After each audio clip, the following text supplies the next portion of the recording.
A lot of the science in the show is actually true, and a lot of it, and some of the stuff that isn't completely true is based or founded on factual science that the guys have dug up from somewhere. I don't even know where. But John's the one to talk to about that because he has to say it all. I just ask the questions, but he has to go through and explain it. And obviously you need to know what you're talking about if you're going to talk for a page about a science experiment.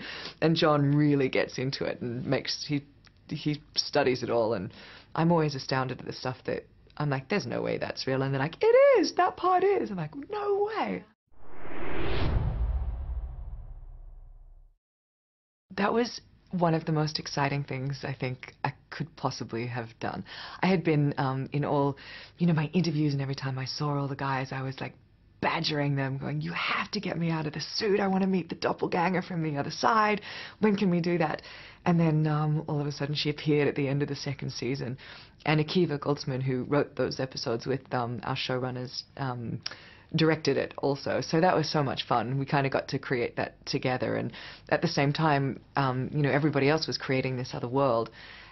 And then the third season kicks, and what I'm so supremely proud of is the fact that I think it would have been an easy thing to kind of just tease the audience with, little bits. And I think of the alternate universe, and I think if you do that, the audience isn't going to invest. They know that it's just little bits, but, we had, our studio behind us and our network behind us, and we just embraced it. And I mean, we did every second episode in an alternate universe with characters that the audience didn't know in a third season of a show. And consequently, I think we won them over a bit. And now I think people are like, I like the other side. We did a scene and I got to fight myself. So we had these two fantastic stunt girls that we kept sort of switching out depending on which side I was doing, and I got to learn both sides of the fight. But we also got to do the scene, so that was fine. That was like you would do any fight, because you always, do that with a stunt person anyway. But we had to do a scene before that, and because you sort of shoot it like this, and they're looking at each other, and then you have to lock the camera off.